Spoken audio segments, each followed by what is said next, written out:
마가복음 1장 1절부터 5절까지 교독하십니다. 하나님의 아들 예수 그리스도의 복음의 시작이라. 선지자 이사야의 글을 보라. 내가 내 사자를 내 앞에 보내노니 그가 내 길을 준비하리라. 광야에 외치는 자의 소리가 있어 이르되 너희는 주의 길을 준비하라. 그의 오실 길을 곧게 하라. 기록된 것과 같이. 세례 요한이 광야에 이르러 죄 사함을 받게 하는 회개의 세례를 전파하니. 5절 같이 읽습니다. 온 유대 지방과 예루살렘 사람이 다 나아가 자기 죄를 자복하고 요단강에서 그에게 세례를 받더라. 우리가 함께 매일매일 큐티하는 우리 생명의 삶 본문에 따라서 우리 1월과 2월 우리 2달 동안 우리가 마가복음을 함께 살펴보게 됩니다. 이제 오늘은 마가복음 첫 번째 시간으로 우리가 1장 1절부터 5절까지 주의 길을 예비하라 라는 제목으로 우리가 함께 말씀을 나누려고 합니다. 성도 여러분, 이 마가복음 1장 1절은 굉장히 중요한 성경 구절입니다. 우리 다 같이 마가복음 1장 1절 다시 한번 한 목소리로 읽습니다. 시작. 하나님의 아들 예수 그리스도의 복음의 시작이라. 하나님의 아들 예수 그리스도의 복음의 시작이라. 성도 여러분, 여기서 어떤 단어가 여러분의 눈에 가장 도드라지게 그렇게 다가옵니까? 어떤 단어가 귀에 가장 많은 울림을 가져다 줍니까? 모든 단어가 다 그렇습니다. 모든 단어가, 여기 지금 1장 1절에 나온 모든 단어가 마가복음 전체를 설명하고 있는 중요한 단어들입니다. 하나님, 아들, 예수, 그리스도, 복음, 시작. 이 단어들은 마가복음 전체를 구성하고 있는 아주 중요한 단어들입니다. 그래서 이 모든 단어들이 다 중요하고 다 우리의 귀에, 우리의 마음에 남아있죠. 그럼에도 불구하고 우리가 이제 1세기의 청중을 조금 가정해 봅니다. 1세기의 청중은 오늘 우리처럼 조금 우리와 다르게 우리보다 훨씬 더 구약에 익숙한 유대인이었습니다. 그리하여 그들이 이 구약과 연관하여 이 말씀을 들을 때에 그들의 귀에 가장 먼저 들어오는 단어는 바로 시작이라는 단어입니다. 시작. 하나님의 아들 예수 그리스도의 복음의 시작이라. 아르케, 시작이라는 단어입니다. 왜 이 시작이라는 단어가 그들에게 크게 다가오냐 하면 바로 토라, 구약성경, 모세오경의 첫 책 창세기 1장 1절의 첫 단어이기 때문입니다. 엔 아르케, 시작에, 태초에 하나님께서 천지를 창조하시니라. 그래서 이 시작, 아르케라는 단어가 이 말씀의 독자 청중이 되는 팔레스타인 유대인이든지 디아스포라 유대인이든지 유대인들에게 아주 중요하게 창세기 1장 1절과 연결시켜주는 그런 다리와 같이 그렇게 중요한 단어로 그들에게 다가왔습니다. 그래서 이들은 마태복음 1장 1절의 이 선언, 하나님의 아들 예수 그리스도의 복음의 시작이라 라는 이 선언을 듣자마자 창세기 1장 1절의 선언을 떠올렸을 것입니다. 태초에 처음에 시작에 하나님이 천지를 창조하시니라. 그러면서 그들은 무엇을 느꼈을까요? 복음의 능력을 느꼈을 것입니다. 복음이 천지를 창조한 것처럼 온 세상을, 믿음의 백성을 새롭게 창조하는 능력이 있음을 창세기 1장 1절과 함께 이 마가복음의 첫 구절을 그렇게 읽었던 것이지요. 이 복음의 능력을 동일하게 느낀 사도 바울께서도 고린도후서 5장 17절에서 이렇게 선언했습니다. 그런즉 누구든지 그리스도 안에 있으면 새로운 피조물이라. 우리 피조물이라고 했지만 the new creation, 새로운 창조물이라. 이전 것은 지나갔으니 보라, 새 것이 되었도다. New creation, 새로운 창조물. 예수 안에 머물러 있는 복음의 삶은 우리를 new creation, 새로운 창조물로 바꾸어 버립니다. 그래야 이 마가복음 1장 1절은 창세기 1장 1절을 지시하면서 복음의 창조적 능력을 오늘 우리들에게 증언하고 있는 것입니다. 그래서 성도 여러분, 복음은 단지 우리가 죽은 다음에 우리를 천국으로 좀 좋은 데로 인도하는 어떤 그런 것을 넘어서 복음은 그것보다 훨씬 더 큰 것입니다. 복음은 온 우주를 뒤엎는 것입니다. 온 세상을 새로운 세상과 새로운 하늘로 바꾸는 것입니다. 악을 소멸하고 의를 이루는 능력이며 죽음을 몰아내고 생명을 창조하는 능력입니다. 복음은 우주적인 능력입니다. 그냥 내가 내 마음대로 이 세상을 그냥 그렇게 세상의 질서 속에 살아가다가 내가 딱 죽을 때에 복음을 딱 붙들면 죽어서 지옥 가지 않고 천국 인도하는 그렇게 협소한 의미에서의 복음이 아니라 복음은 창세기 1장 1절의 창조의 능력을 가지고 있어서 온 세상을 새하늘과 새 땅으로 바꾸는 창조의 능력을 가진 그런 복음인 것을 우리는 깨닫게 됩니다. 그러면서 또한 이제 마가복음 1장 1절이 창세기 1장 1절을 지시함으로써 우리에게 가르치고 있는 것은 복음은 100% 하나님의 주권적인 역사라는 것입니다. 성도 여러분, 창조 때 하나님 외에 누가 있었습니까? 하나님이 힘들어 하시니까 하나님 좀 쉬세요 하고 옆에서 하나님 많이 힘드시죠? 저희들이 창조를 돕겠습니다. 그렇게 한 존재가 어디 있었습니까? 삼위 하나님 외에 창조에 관여한 분은 아무도 없었습니다. 욥기 38장을 보시면 탄식하는 욥에게 하나님께서 질문 공세를 퍼부으십니다. 4절 보시면 우리 한번 찾아볼까요? 욥기 38장. 우리 마가복음 1장은 접어두시고요. 욥기 38장으로 한번 가보겠습니다.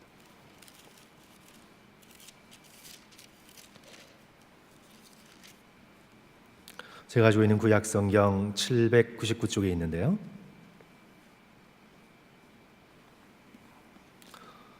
우리 욥기 38장 4절 우리 한번 다 같이 읽죠. 시작. 내가 땅에 기초를 놓을 때에 내가 어디 있었느냐? 내가 깨달아 알았거든 말할지니라. 없었습니다. 하나님의 창조의 때에 인간은 없었습니다. 인간이 옆에서 조력자가 되지 못했습니다.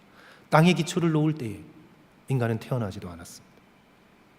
오직 하나님만이 온 세상을 창조하시는 주권자 되시는 것입니다.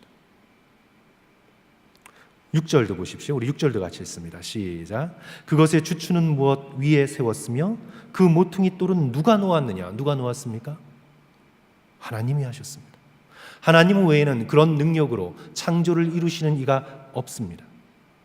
8절도 보십시오. 바다가 그 모태에서 터져 나올 때의 문으로 그것을 가둔 자가 누구냐? 하나님 외에는 없습니다. 오직 하나님만이 창조하십니다.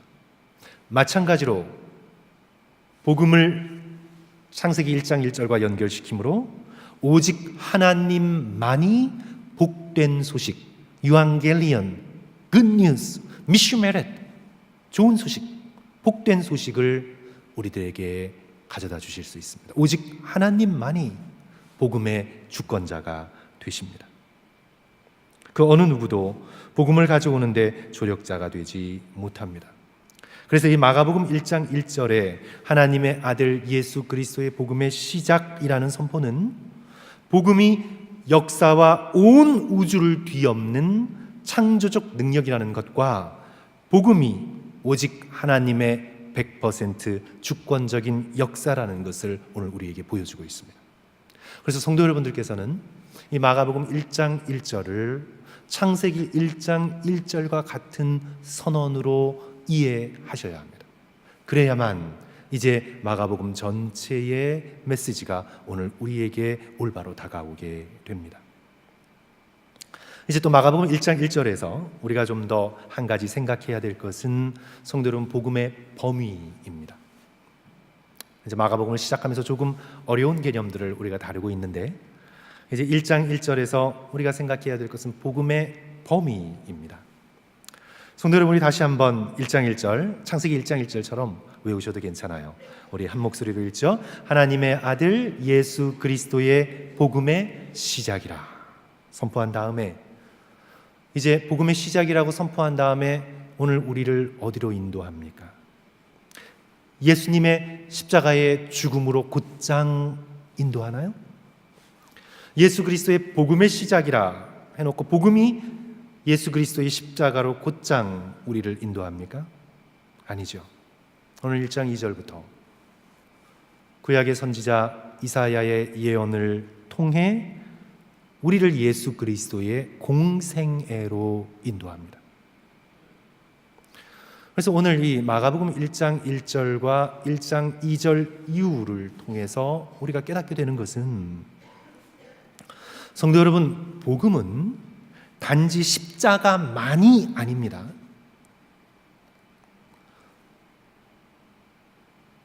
십자가의 죽으심을 통해서 복음이 비로소 완성되고 예수 그리스도의 우리의 죄를 사하시는 대속적 사역이 완성되지만, 복음이 단지 십자가의 죽으심만으로 축소될 수는 없습니다. 예수 그리스도의 삶, 예수 그리스도의 가르치심, 이 예수 그리스도의 삶과 가르치심을 제외하고 십자가만 복음의 전부라고 여긴다면, 성도 여러분, 여기서 이제 마가복음이 복음의 시작이라고 해놓고, 만약에 십자가가 복음이 예수님의 삶과 가르치심을 제외한 십자가만이 복음이라고 한다면, 그게 복음의 전부라고 한다면, 마가복음이 복음의 시작이라고 해놓고 그 다음에 우리를 어디로 인도해야 됩니까? 곧장 골고다 언덕으로 데려가야죠. 곧장 골고다 언덕으로 데려가야 합니다. 왜냐하면 복음의 시작은 만약 십자가만이 전부라면 골고다로 시작을 해야죠. 그런데 오늘 본문의 말씀은 복음의 시작이라고 해놓고 오늘 우리를 어디로 인도합니까? 예수 그리스도의 갈릴리의 사역, 그분의 거룩하신 입을 통해 나오는 가르치심, 그분의 거룩하신 손을 통해 병자들에게 전달된 예수 그리스도의 놀라운 치유의 사역, 그리고 종교 지도자들인 바리새인들과의 논쟁, 십자가와 함께 예수님의 공생애, 예수님의 삶과 가르치심을 증거하고 있습니다. 복음의 시작이라고 해놓고 곧장 골고다의 언덕으로 가는 것이 아니라 예수 그리스도의 삶과 가르치심을 통하여 십자가와 부활로 나아가고 있는 것입니다. 물론 마가복음 전체에서 십자가의 사건이 차지하는 비중은 절대적입니다. 십자가 사건이야말로 예수님의 가르치심과 치유사역과 죄인들과 함께 하심을 극적으로 보여주는 복음 중의 복음, 복음의 정수입니다. 하지만 만약 복음을 예수님의 가르치심과 치유사역을 포함하지 않은 십자가의 죽으심만으로 한정한다면, 성도 여러분, 심각한 문제를 낳습니다. 어떤 문제를 낳습니까? 만약에 복음을 십자가의 죽으심만으로 한정한다면요, 성도 여러분, 이제 우리는 어떤 문제를 낳냐 하면, 우리는 이제 예수님 믿고 죽어서 천국 갈 생각만 하게 됩니다. 복음을 그렇게 축소해 놓으면, 복음을 그렇게 작은 것으로 만들어 놓으면, 그 다음부터 그 복음을 믿는다고 하는 사람들은 이제 뭐만 생각하게 돼요? 예수 믿고 죽어서, 죽음만 생각하는 거예요. 예수 믿고 죽어서 천국 갈 생각만 하는 거예요. 예수님은 그저 죽기 전에 믿어서 죄사함 받고 죽어 천국 가는 것, 그것으로 복음의 전부라고 생각을 합니다. 그래서 복음을 값싼 복음으로 전락시키게 됩니다. 만약 죽음만 강조하면, 복음에서 죽음만이 강조되면, 나 죽기 전에 예수 믿었어, 그래서 나는 죽은 다음 천국 갈 거야, 죽은 다음 천국 가는 천국 티켓은 내가 따놨으니까 그 전까지는 내 마음대로 살아도 괜찮아, 어차피 죄 짓는데 그냥 마음대로 살아도 돼, 나는 죽어서 천국 갈 거니까. 복음에서 뭘 배제시킵니까? 삶을 배제시킵니다. 복음에서 삶을 배제시켜요. 이것이 예수 그리스도의 십자가를 강조하는 건 좋은데 예수 그리스도의 십자가만으로 복음을 축소시켜 놓으니까 예수 그리스도의 가르치심, 예수 그리스도께서 산상수훈을 통해서 우리에게 가르치신 그 내용, 예수 그리스도의 엄중한 심판의 말씀, 이런 것들을 현실로 받아들이지 않는 거예요. 그것은 지켜도 되고 안 지켜도 되고 예수님을 믿었으니까 나는 죽어서 천국 가는 것이고, 이것이 바로 오늘날 축소된 복음이라고 믿고 있는, 복음을 구원파적으로 생각하는 사람들의 오류지요. 삶이 없습니다. 삶이 없어요. 내가 죽어서 천국 가는 것, 그것은 분명한 사실인데, 그러면 죽기 전까지 나는 어떻게 복음적으로 삶을 살아가야 할 것인가? 구원받은 백성으로서 나는 어떻게 죽기 전까지 믿음으로 살아가야 될 것인가? 복음에서 삶을 제외해 놓으면 오류를 낳게 되는 거죠. 그래서 삶을 포함한 복음이 없는 겁니다. 살면서 온갖 죄를 짓고 남을 속이고 사기치고 괴롭게 하면서 복음과는 자신의 인생이 정반대로 나아가면서 자기는 십자가를 교리적으로 믿고 있으니 구원받았다고 생각합니다. 산상수훈, 그거 실천하기 어려우니 비현실적이라고 제껴둡니다. 예수님의 어미로운 심판의 말씀, 그저 협박용이거니 생각합니다. 진지하게 그 말씀 앞에 서서 떨지 않습니다. 회개하라는 예수님의 가르침, 대수롭지 않게 생각합니다. 신자의 삶과 제자의 삶을 구분하는 이분법에 빠지게 됩니다. 제가 교회를 오가면서 또는 가끔씩 듣게 되는 기독교 방송이 있는데요. 그 방송에서 들은 이야기인데, 미국의 유명한 청소년 기독교 수련회에서 있었던 일입니다. 한 젊은 남녀가 수련회 교사로 열심히 자원봉사를 합니다. 그런데 이 남녀는 결혼하지 않았는데 동거하는 사이입니다. 결혼하지 않았는데 동거예요. 이제 그 사실을 알게 된 고등학생 하나가 성경 공부 중에 이렇게 질문을 했습니다. 교사로 섬기고 있으니까. 당신들은 우리를 가르치는 크리스찬이면서 왜 결혼하지 않고 동거합니까? 그러면서 왜 우리에게 성경 공부를 가르칩니까? 학생이 그렇게 물어요. 그랬더니 이 청년들의 대답이 걸작이에요. 우리는 신자일 뿐이지 제자는 아니다. We are just a believer, not a follower. Don't worry. 성도 여러분, 이런 이분법적인 삶을 교회가 잘못 가르친 거죠. 나는 십자가를 믿고 죽어서 천국 가는 신자일 뿐이지 살아서 예수님의 말씀을 진지하게 쫓으려고 날마다 자신을 부인하고 예수 그리스도의 십자가를 쫓아가는 제자는 아니다. 신자 따로 있고 제자 따로 있습니다. Believing, 믿는 것이 following이 아닙니다. 그러니까 이게 무슨 오해를 낳습니까? 예수님을 쫓지 않고도 믿을 수 있다고 생각하는 거예요. 그리하여 명목적인 크리스찬들을 많이 만들어냅니다. 왜냐하면 복음이 예수님의 복된 삶과 가르침을 포함한다는 사실을 간과하고 있기 때문입니다. 그러므로 성도 여러분, 이 창세기 1장 1절이 모세오경 전체를 통해 가지는 그런 무게가 큰 것처럼 이 마가복음 1장 1절은요, 이 복음서 전체를 아우르는 굉장히 중요한 선언입니다.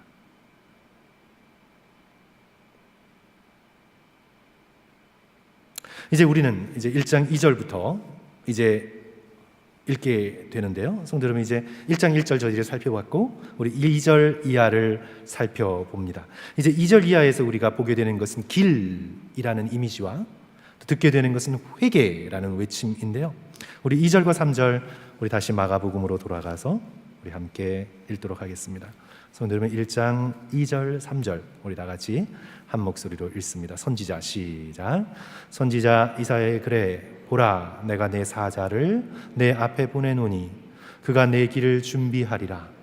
광야에 외치는 자의 소리가 있어 이르되 너희는 주의 길을 준비하라. 그의 오실 길을 곧게 하라. 기록한 것과 같이.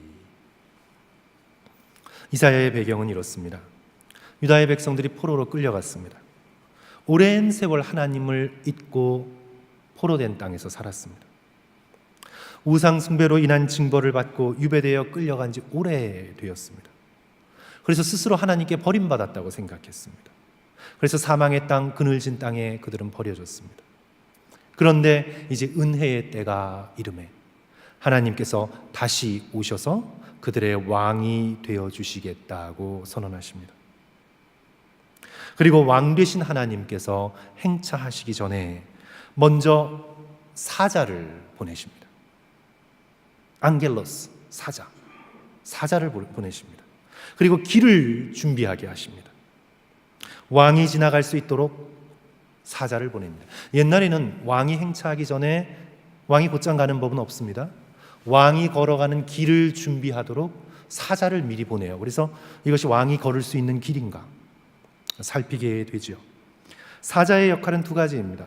첫째로 여기서 이제 사자는 세례 요한인데 사자의 역할은 두 가지. 첫째로 물리적인 역할이 있는데 그것은 엔지니어를 보내어서 왕의 길을 닦는 것입니다. 마차가 지나가도록 왕의 큰 항렬이 지나갈 수 있도록 길을 보수하는 거죠. 옛날의 도로는 오늘날과 달라서 일부러 길을 닦은 것이 아니라 많이 가다 보니까 생긴 길이라 왕의 큰 행렬이 지나가기는 좀 어려웠습니다. 그래서 왕의 길은요, 왕의 길은 닦아야 했습니다. 넓혀야 했습니다. 그래서 이제 사자를 보내는 것이죠.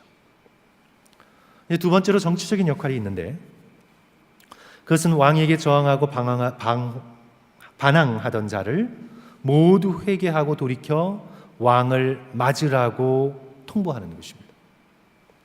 이제 왕이 지나가면 성도 여러분 어떻게 됩니까? 왕이 마을을 지나가면 마을의 모든 사람이 나와서 왕을 맞이해야 합니다.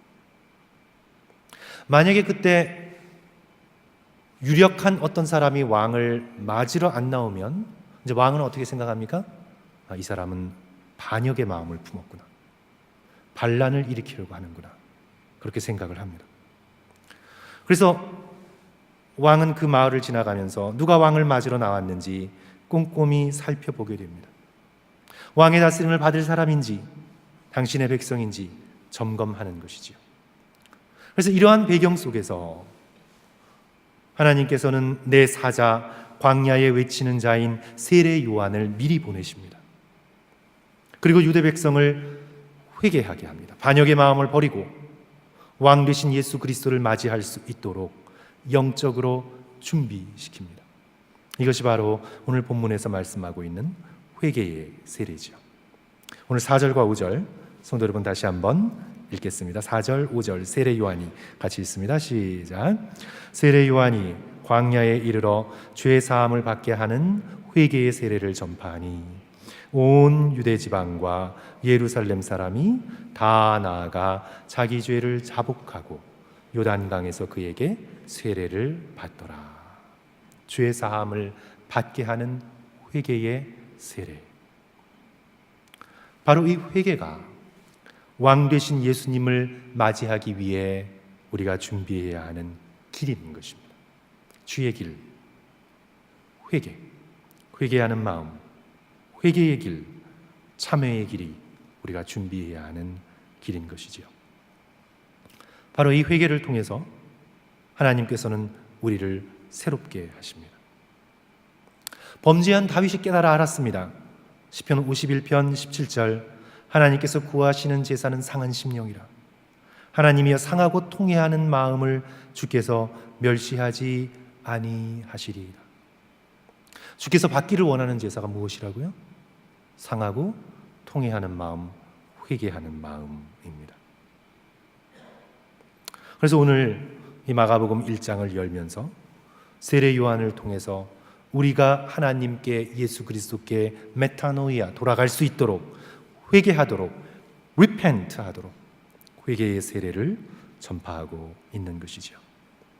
성도 여러분, 이 회개의 세례 우리가 이것을 어떻게 적용할 수 있을까요?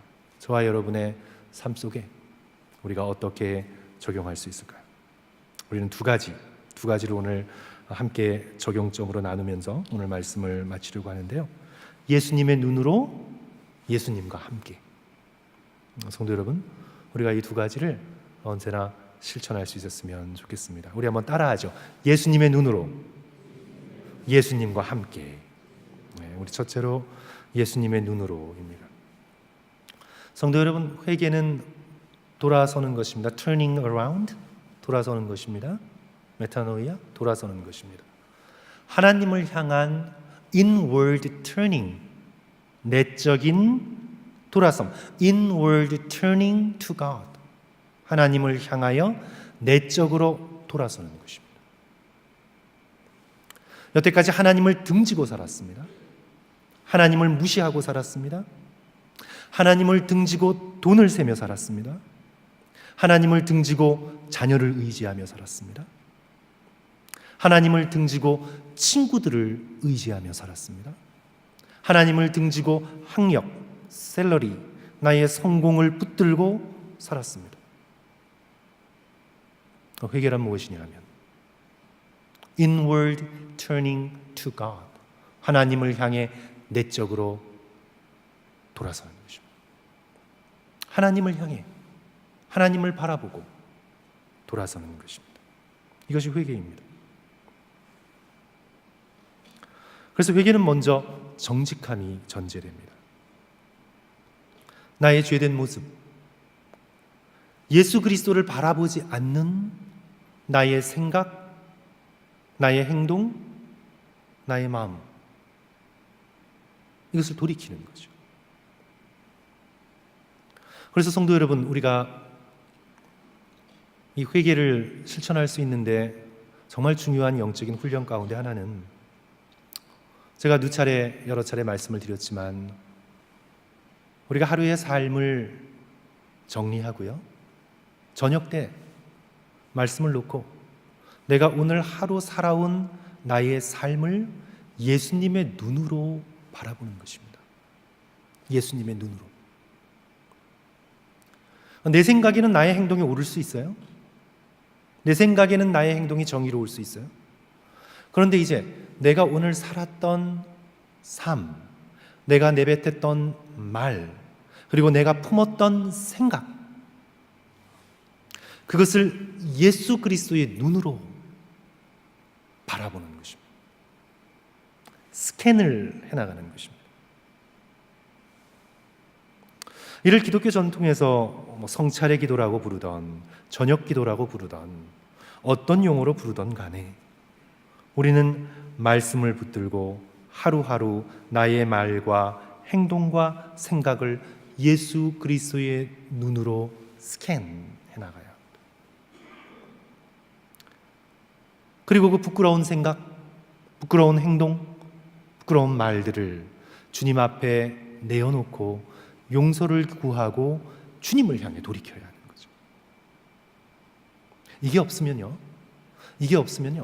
우리 입으로 아무리 하나님, 성령님, 예수님 얘기해도요, 사실은 자기의 생각, 자기의 욕망에 하나님을 이용하는 것이 될 수 있어요. 예수님의 눈으로 우리는 날마다 나의 삶을 비추어 봐서 주님을 향해 끊임없이 돌이켜야 하는 것이지요. 하나님의 살아계심 앞에 예수님의 눈으로 자신을 바라볼 때에 우리는 회개하고 돌이키게 됩니다. 그러므로 사랑하는 성도 여러분, 하루를 반드시 예수님의 눈으로 자신을 돌아보는 기도로 마치시기를 주님의 이름으로 축원합니다. 너무나 피곤해서 내가 그럴 수 없다. 그러면요, 성도 여러분, 자리에 누우시잖아요. 자리에 누우시면 핸드폰 보지 마십시오. 자리에 누우셔서까지 불 꺼놓고 핸드폰 보시면 눈이 너무 나빠져요. 그걸 하지 마시고 자리에 누우셔서 잠들기 전까지 내가 오늘 아침 일어나서부터 내가 지금 자리에 눕기까지의 나의 행동과 말과 마음의 상태를요, 그냥 예수 그리스도의 눈으로서 그냥 쭉 한번 돌아보고 부끄러운 것들을 회개하고, 아, 내가 이럴 때 좀 더 친절하게 말을 했어야 되는데, 왜 내가 이 사람을 향해서 의심의 마음을 품었을까? 내가 왜 이 사람을 판단했을까? 왜 오늘 나의 말이 이렇게 거칠었을까? 오늘 하루를 쭉 보시면서 주님 앞에 회개하고 주를 바라보고 돌이키는, 우리가 앉아서 하기 힘들면 누워서 하루를 돌아보면서 하나님 앞에 저녁 기도를 올리시기를 주님의 이름으로 간절히 축원합니다. 우리 이제 예수님의 눈으로와 함께, 이제 둘째로 예수님과 함께죠. 예수님의 눈으로, 예수님과 함께. 이사야의 예언을 인용한 본문 말씀에 따르면 이제 이 백성들은 누구와 함께 살아야 합니까? 왕과 함께 살아야 합니다. 왜냐하면 왕이 다가오시기 때문입니다. 왕이 귀환하시기 때문입니다. 이미 사자가 왕의 오심을 선포합니다. 이제 왕이 나타날 것입니다. 이제 왕이 현실입니다. 여태까지는 왕을 등지고 살았는데 이제 왕이 현실이에요. 왕 대신 하나님이 현실이고 예수 그리스도께서 우리의 삶 속의 현실입니다. 피할 수가 없습니다. 그래서 이제 백성들은 왕과 함께 살 준비를 해나가야 합니다. 성도 여러분, 천국을 어떤 곳이라고 생각하십니까?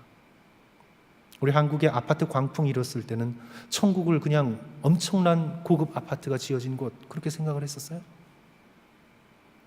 그런데 천국은요, 어떤 장소의 이미지로서 설명될 수 있기보다 먼저, 물론 천국은 장소의 이미지입니다. 그러나 먼저 천국은 하나님과 함께 영원히 사는 곳입니다. 우리가 지난주 요한계시록에서 읽었습니다. 보라, 하나님의 장막이 사람들과 함께 있음에 하나님이 그들과 함께 계시리니. 하나님의 장막이 우리와 함께 있어 하나님께서 영원히 우리와 함께 계시는 곳이 천국입니다. 천국은 하나님과 영원히 함께 사는 삶입니다. 그것도 아주 가까이서. 만약 사도 바울의 표현을, 고린도전서 13장의 표현을 여기에 적용할 수 있다면 얼굴과 얼굴을 맞대고 영원히 하나님과 함께 살아가는 것입니다. 지극히 영광스럽고 지극히 아름다운 삶입니다.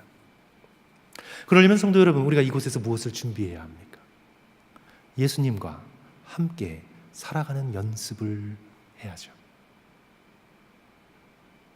예수님께서 약속하시고 말씀하셨습니다. 마태복음 마지막 장 마지막 절 28장 20절, 내가 세상 끝날까지 너희와 항상 함께 있으리라. 내가 죽고 난 다음에 천국 가서 그때부터 함께 하시겠다는 말씀이 아니라 내가 지금부터 세상 끝날까지 너희와 항상 함께 있겠다고 말씀하십니다. 지금 우리가 살고 있는 이 세상은, 성도 여러분, 제가 여러 번 말씀드린 것처럼 예수님의 세상입니다. 어디든 예수 그리스도께서 존재하십니다. 어디든. 항상 함께 하시겠다고 약속하셨으니까 어디든 예수 그리스도께서 우리와 동행하십니다. 우리가 죄를 짓는 순간에도 예수 그리스도께서는 그 자리에 계십니다. 우리가 넘어지는 순간에도 예수 그리스도께서는 계십니다. 내가 예수 그리스도를 등지고 삶을 살아가는 순간에도 이 세상이 예수 그리스도의 세상입니다. 내 집이 아닙니다. 나의 프라이버시 없습니다. 이 세상은 예수님의 것입니다. 예수께서 계십니다. 문제는 내가 나의 일상의 삶 속에서 나와 함께 하시는 예수 그리스도와 동행하는 삶을 연습해 나가는 것, 그것이 우리의 삶의 무척 중요한 것이죠. 그래서 사랑하는 성도 여러분, 예수님과 함께 일상의 모든 삶을 살아가는 연습을 해나가시기를 주님의 이름으로 간절히 축원합니다. 지금 저희 집에 제 딸이 와 있습니다. 거의 한 달 됐는데요. 토론토에서 이제 크리스마스 함께 보내려고 와 있습니다. 지금 제가 아파트에 사는데, 저희 아파트 사는데 저희 아파트는 다 터져 있어요. 무슨 소린가 모르겠는데 어쨌든 다 터져 있어요. 다 터져 있어서 방에 문이 없고요. 이렇게 다 트여 있습니다. 완전히 한 공간으로 다 오픈된 곳이에요. 다 트여 있습니다. 다 한 공간입니다. 이제 집사람하고 저하고만 살다가 거기서 이제 딸 아이가 와서 함께 사는데 이제 딸 아이의 존재가 확 느껴집니다.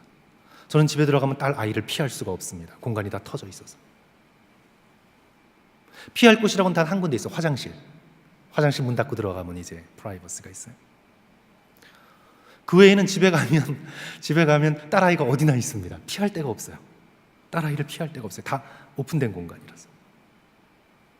그렇다고 지금 제가 무슨 굉장히 광장 같은 집에 사는 줄 아니에요.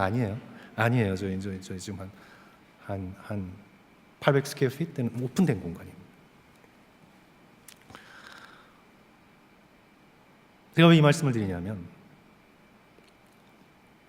딸 아이의 존재, 그 존재를 오픈된 공간에서 피할 수 없이 의식을 하고 같이 사니까요,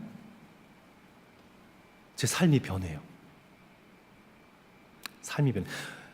큰 집에서 문 닫고 한 구석에 들어가 있으면 뭐 별로 상관 안 할 것 같아요. 그런데 오픈된 공간에서 한 존재가 있으니까, 어디에나 있으니까 삶에 영향을 받아요. 이렇게 말씀드리면 성도들께서 오해하실 수도 있는데요, 어떤 의미에서 좀 죄를 덜 짓게 돼요. 농담이 아니라 정말 그렇습니다. 딸 아이 앞에서 목사로서 아버지가 삶을 살아야 되니까, 왜냐하면 어디든지 있으니까 더 부지런해지고, 식사하기 전에 더 열심히 기도하려고 하고, 집사람과 말할 때도 좀 표정도 더 부드러워지고, 거친 말 전혀 쓰지 않게 되고, 더 잘 참게 되고, 템퍼를 조절하게 되고, 혹 교회에 대해서 부정적인 얘기를 아이가 들을까 봐 얘기 안 하게 되고, 컴퓨터 덜 보게 되고, 제가 좀 양말을 돌돌 말아서 좀 이렇게 던져놓는 습관이 있는데 그런 거 안 하게 되고, 그러니까 한 인간인 딸 아이 하나가 와 있는데 말과 행동에 영향을 받습니다. 성도는 만약 우리가 성령의 충만하심으로 지금 이 자리 바로 여기에 예수께서 정말 나와 함께 하시다는 이 사실을 우리의 영혼이 온전히 깨달을 수만 있다면,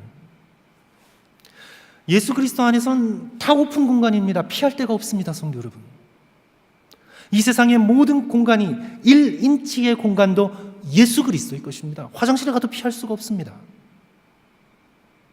나의 은밀한 사생활은 없습니다. 예수 그리스도 앞에 모든 것이 예수 그리스도의 것입니다. 예수 앞에 모든 공간은 다 터져 있습니다. 아무런 장애물이 없습니다.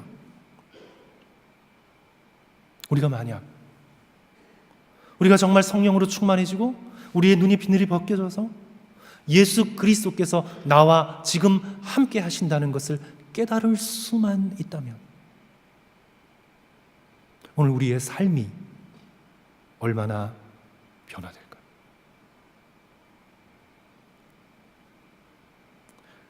그래서 우리는 이 땅에서 훈련해야 할 것은 어느 책의 제목처럼 하나님의 임재를 연습하는 것입니다. 하나님의 임재 연습. 예수께서 여기 계시다는 것을 매 순간 깨닫는 연습.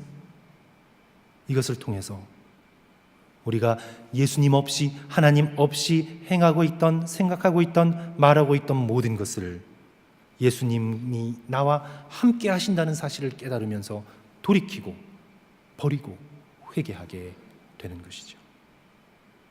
사랑하는 성도 여러분, 오늘 말씀을 정리합니다. 오늘 말씀 통해서 우리가 마가복음을 시작하면서 함께 나눈 내용이 상당히 조금 많고 어떻게 보면 좀 복잡하게 느껴지는데요, 이제 복음은 성도 여러분, 온 우주와 역사를 뒤엎어 새롭게 만드는 우주적이고 창조적인 능력이다, 이렇게 생각하셔야 됩니다. 복음을 내가 그저 예수 믿고 죽어 천국 가는 것만으로 줄여놓아서는 안 됩니다. 복음은 창세기 1장 1절처럼 온 세상을 뒤집어 엎는 온 세상의 창조적인 능력입니다. 그러기에 복음은 100% 하나님의 주권적인 능력입니다. 인간이 만들어가고 인간이 고쳐가는 것이 아니라 복음은 100% 하나님의 것입니다. 그리고 복음은 예수 그리스도의 삶과 가르치심과 죽으심과 부활과 승천, 예수님의 모든 것을 다 포함하는 것입니다. 그래서 우리는 이 복음을 복음으로 온전히 받아들이기 위해서 우리는 전 존재를 다해 inward turning to God, 하나님을 향해 회개하고 돌이켜 왕 되신 예수 그리스도를 맞을 준비를 우리는 일상 속에서 날마다 해나가야 하는 것입니다. 사랑하는 성도 여러분, 다시 한번 회개함으로써 주의 길을 닦고 복음의 능력을 경험하는 저와 여러분 되시기를 주님의 이름으로 간절히 축원합니다. 우리 함께 기도하겠습니다.